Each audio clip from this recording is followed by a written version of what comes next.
Joining us now is our panel, writer and broadcaster Esther Krakue and Signal principal and pollster Nick Weinstein. Thank you so much for joining us. Let's start with Donald Trump. He's blasted Ilhan Omar and her friends. Let's take a listen to him. You know, our country's at a tipping point. We could go bad. We're at a tipping point. I don't know if people mind me saying that, but I'm saying it. We could go one way or the other. And we're going to go the wrong way if we keep taking in garbage into our country. Ilhan Omar is garbage. She's garbage. Her friends are garbage. These aren't people that work. These aren't people that say, let's go, come on, let's make this place great. These are people that do nothing but complain. They complain. And from where they came from, they got nothing. You know, they came from paradise, and they said, this isn't paradise. But when they come from hell, and they complain and do nothing but we don't want them in our country. Let them go back to where they came from and fix it. Esther, now this comes after the revelations of the massive fraud scandal in Minnesota, mostly involving people from the Somalia community. Now, Donald Trump is, of course, getting criticism for his language. The media's in meltdown over his comments, but we know garbage is a word we've heard before from Joe Biden. He used that just last year. Esther, what do you make of President Trump there? Now, of course, President Trump has a very unique way of expressing himself, probably the most unpresidential you've ever seen. But of course, you know, Joe Biden used similar language last year. So I think if you're going to, you know, feign moral outrage over this, you kind of have to be even-handed in this. And look, I think Trump has his advantage of the fact that we know who he is, we know how he speaks. The media having a meltdown over something Donald Trump has said before is old news. So it doesn't really sting in the same way that you would think. But on the point of to be quite critical of, you know, to examine critically what he was saying, the Somali community in America is quite unique in the sense that you have over, I believe, 200,000 that have mainly come since the 1990s, following the civil war in Somalia, that are kind of a unique immigrant group in the US in the sense that their economic activity is relatively low. They overwhelmingly claim state handouts and benefits. And this, you know, scandal in Minnesota, this fraud scandal, involved over $1 billion that was funneled to fake organizations, and that money found its way to Al-Shabaab, which is literally an Islamist terrorist group in Somalia.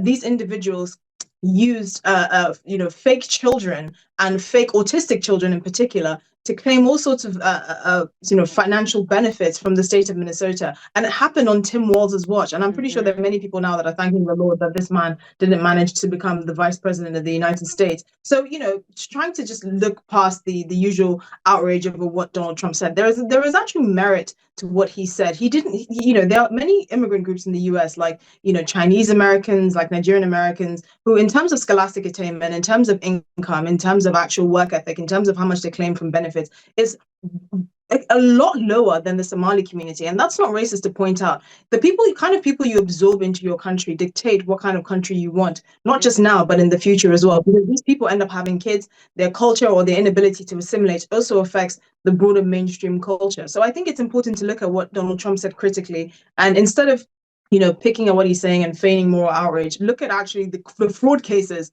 that have happened with this community and asking why so many of them seem to be happy not working and claiming state handouts.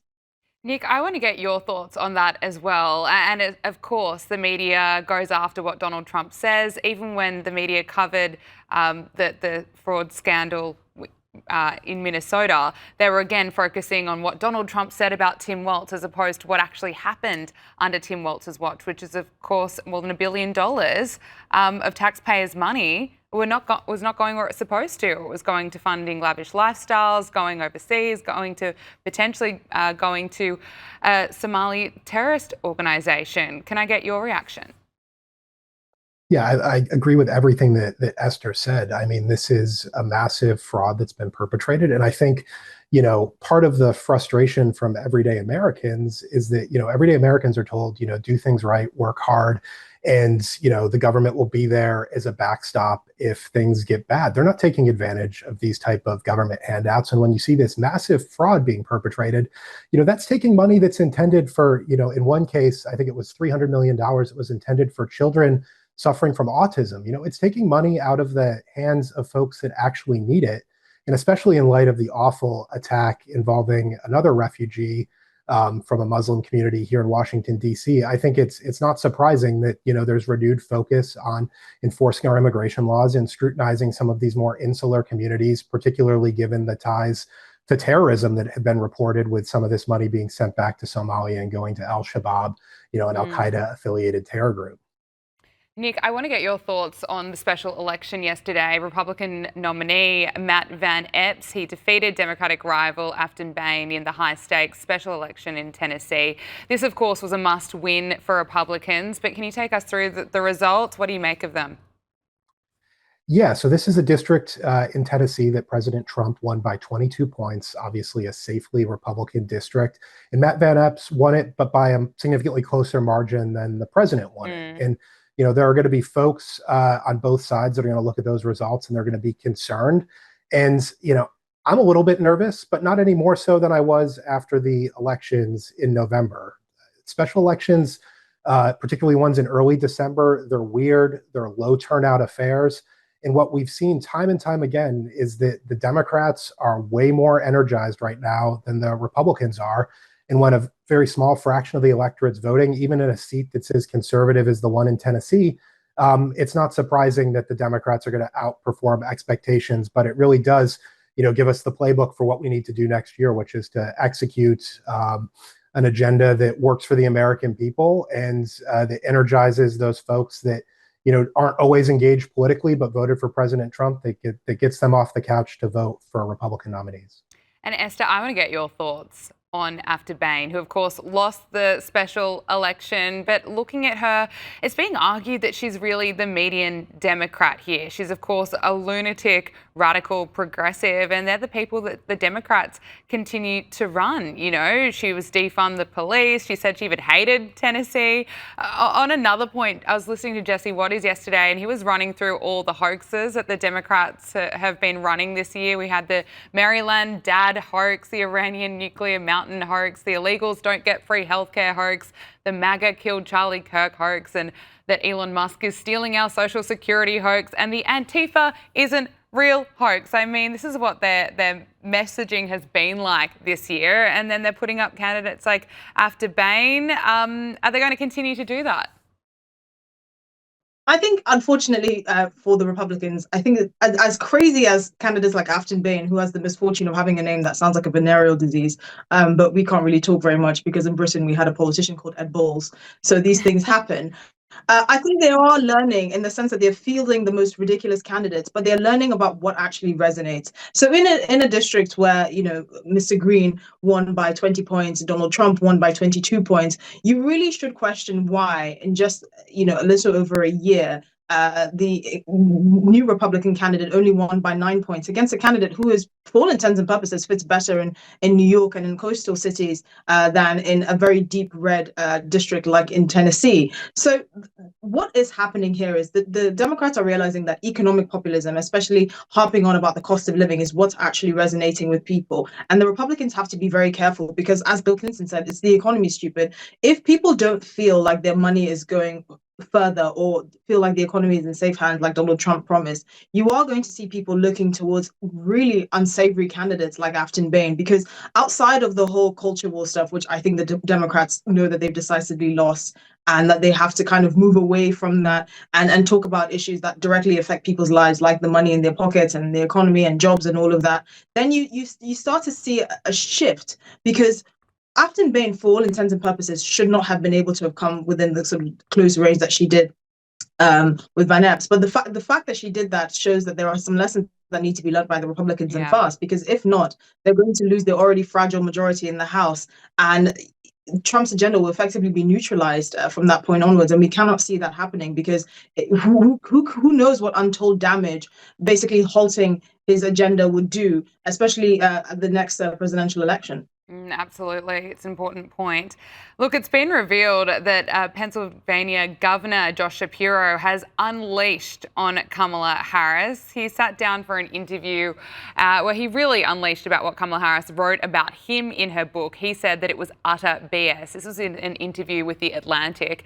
And Josh Shapiro denied what Harris alleged in her book, 107 Days, which included discussions of Shapiro and others that she vetted to be her running mate. And then she landed with Tim Walz, which was an absolute disaster. But Josh Shapiro said, I can tell you that her accounts are just blatant lies. Nick, this book, 107 Days, it just keeps infuriating the Democrats. Yeah, I mean, Kamala Harris continues on her self-immolation tour here.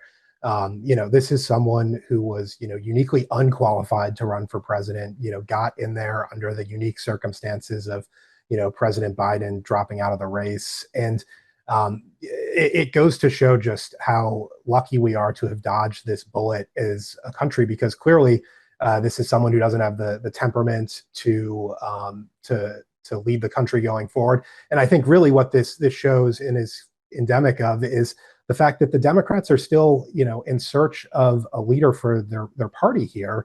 And, Kamala Harris is trying to continue to establish herself and to distance herself from the failure that was her presidential campaign. But my goodness, making every other up and coming Democrat angry and trying to throw folks like Josh Shapiro under the bus, who have a much better reputation than she does right now. I don't know that that's the way to do it.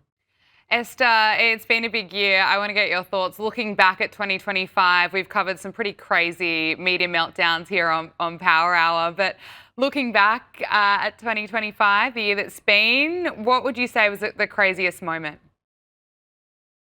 I would say Rachel Zegler and her inability to sue her jaw shut, especially with hundreds of millions of dollars and people's jobs on the line. I think that kind of spectacular narcissism and an ego the size of Kansas is really a sight to behold. I mean, in a parallel universe where we actually cared what a 23-year-old girl thought about anything to do with Trump or climate change or Gaza, I think she would have done quite well. But unfortunately, most people happen to live in reality, and they know that at 23, they could hardly boil pasta. So probably listening to the opinions of a girl who's too selfish and narcissistic to keep her mouth shut for the sake of not just the film that she's promoting, which a lot of people invested a lot of money in, but for the sake of her co-stars and all the people behind the scenes in production who had a lot riding on it.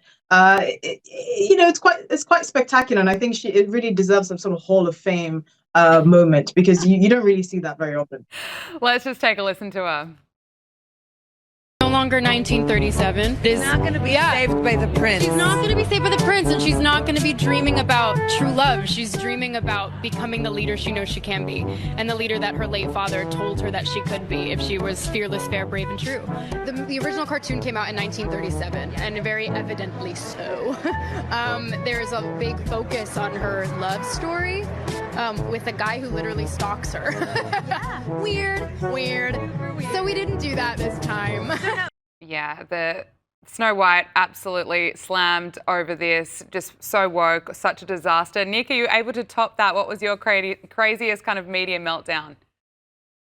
I think back to the meltdown over Jimmy Kimmel and his brief suspension from the Late Show. He made some inaccurate comments after the shooting of Charlie Kirk, but the breathless mainstream media and Hollywood freakout was proclaiming, an end to free speech. And, as an example of, President Trump's, fascist takeover of America. But it's a tough look for the liberal resistance movement when, Trump, the president of the United States, arguably the most powerful person in the world, can't even keep a comedian he likes off the air for a little bit more than a week. Just an excellent example of the rhetoric of the left not matching up to the reality of the moment. Let's just take a listen to Jimmy Kimmel. I don't think what I have to say is going to make much of a difference. If you like me, you like me. If you don't, you don't. I have no illusions about changing anyone's mind. But I do want to make something clear because it's important to me as a human, and that is you understand that it was never my intention to make light of the murder of a young man.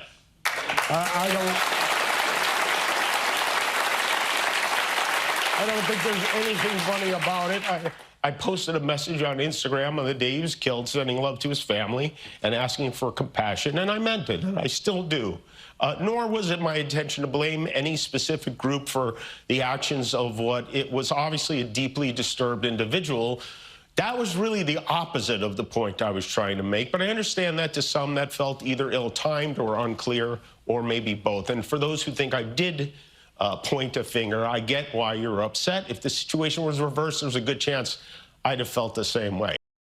Nick, he is such a liar. I mean, it's so infuriating just listening to him. And, you know, it's actually come out today that new polling shows only 24% of voters actually know that Charlie Kirk's alleged killer was a radical leftist. And it's because of people like Jimmy Kimmel that were deliberately lying, saying that it was a MAGA person. I mean, it was just absurd. And then the fake tears and refusing to apologise to Charlie Kirk's family was just awful. Esther, while we're looking back at the year that was, winner or loser? Do you have any winner or loser for the year? I would say definitely the winner is the ghost of Jeffrey Epstein, the most infamous sexual offender the world has ever known, because he managed to stay in the headlines longer being dead than when he was alive and abusing scores of women. And he was a headache to not only the Republicans, but I suspect the Democrats, if the Democrats would decide to actually be fair-handed about this and acknowledge that there were quite a few powerful men within their own ranks that were sashaying on Epstein Island. So yeah, that's definitely a winner, I would say. And Nick, what about you? Winner or loser? I think a big loser this year has been Chuck Schumer, the leader of the Senate Democrats. You know, he came into the year trying to balance the anger of his progressive base with the job of actually like legislating and leading the country. And for years and years, this is someone who's insisted that shutting down the government is irresponsible. But as soon as he felt the heat from his liberal base, he led Democrats into the longest shutdown in history, while simultaneously refusing and infuriating liberals in his own state by refusing to endorse progressive darling Zohran Mamdani. You know, in the end, he looked incredibly foolish. The shutdown went on for 42 days, and Democrats within his own party broke from his leadership and voted with Republicans to reopen the government. So not only did he go through the heartburn of shutting down the government, he got nothing in return and really had egg on his face coming out of that process. And I'm sure he's feeling the heat from within his own party as they enter what is going to be a really difficult cycle for Democrats to pick up seats in the Senate. Absolutely. Esther, I know you cover the royals for us as well, so I have to get your thoughts on Meghan Markle's new Netflix Christmas special. It's been torn apart by critics. Some have given it a 0 or even 1 star, calling it quite mad and a little bit sad. Does not surprise me one bit. Can I get your thoughts? It was like a form of Chinese torture. And I say this as someone who's painstakingly watched everything she's put out, because this is what I do for you, fellow viewers. But I cannot overstate how like devoid she is of a personality. All her guests, which she seems to be really friendly with, are just people that are trotted on, apparently are close friends, but she doesn't know anything about them. She doesn't explain anything, which as someone who loves cooking and lifestyle stuff, I find very frustrating. She doesn't explain the flavor profile of a lot of the ingredients she uses. And she's always kind of like, oh yeah, I just threw this together. But it's also like, okay, but can you explain it?